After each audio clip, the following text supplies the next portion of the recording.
J'ai été installé depuis plus de 20 ans à Reims et à la suite de circonstances familiales, j'ai dû vendre la maison que j'occupais. J'ai eu cette idée, je me suis dit, bon, ça serait tout à fait intéressant de tenter une forme de nomadisme. Et la péniche de cette taille-là était l'outil idéal. Un immense atelier, une lumière extraordinaire à tout moment. Et puis quand même, de ma part, un goût assez immodéré pour le milieu aquatique.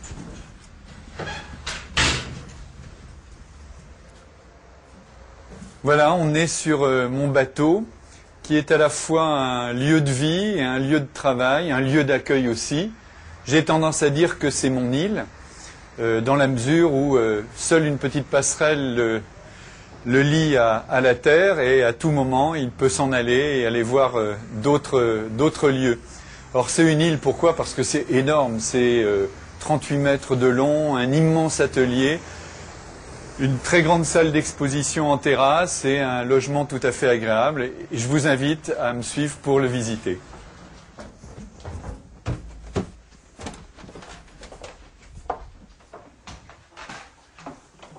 Nous voilà donc dans la cale du bateau, cet immense espace qui est divisé en partie en atelier que je vous invite à découvrir et dans lequel j'exerce mon activité.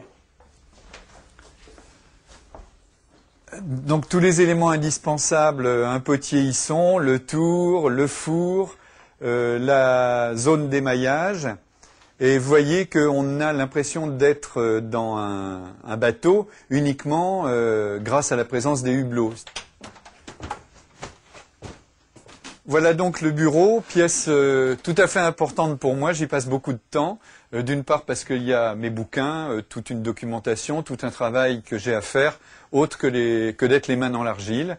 Et après cette partie professionnelle, je vais vous montrer ma partie d'habitation qui est tout à fait à l'arrière du bateau.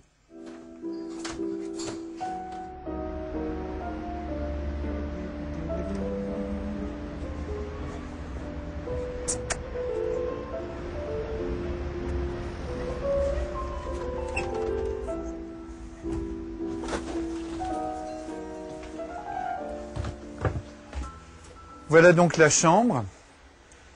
C'est une chambre petite, toute petite, parce que sur un bateau, c'est l'ancien logement de marinier, donc des pièces plutôt exiguës, avec mon coin ici, et ici le coin de mon fils qui a 9 ans, qu'il partage avec le chat que vous avez déjà vu.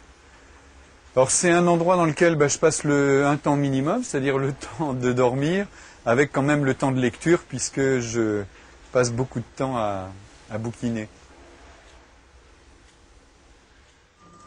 Ce que le bateau lui-même apporte, c'est une énorme tranquillité. D'une part parce que quand on se déplace à 5 km/h.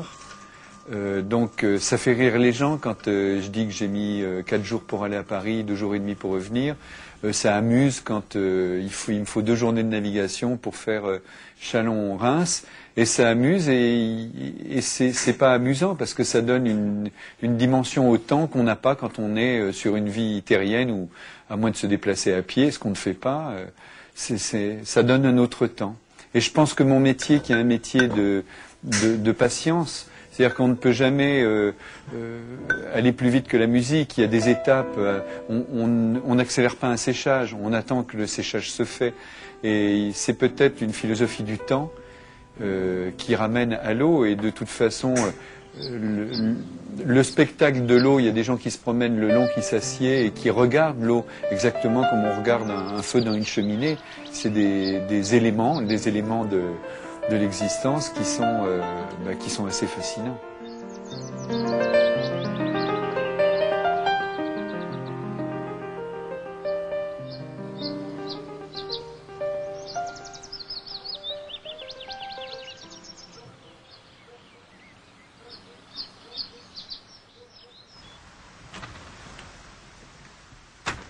Bonjour René. Bonjour Comment Francis. vas-tu? Très bien. Bonjour Jean-Éric. Francis. Ça va? Oui. Je vais vous inviter à entrer prendre un café. Allez-y. Excellente idée. Quand j'ai acheté le bateau, c'était une grande coque vide. Donc les choses se sont faites avec l'aide d'un architecte, c'était essentiel pour éviter des erreurs graves. Et puis ensuite, il y a eu une conquête de ce milieu qui s'est faite petit à petit, un peu comme, j'imagine, un naufragé découvrant une île déserte. Et actuellement, au bout de 2 ans de vie sur le bateau, je pense qu'il est à ma main. C'est-à-dire qu'il me convient tout à fait, il me permet d'avoir ce petit coin extrêmement intime qui est mon logement, il me permet d'avoir une capacité d'accueil quand je le veux, c'est extrêmement agréable.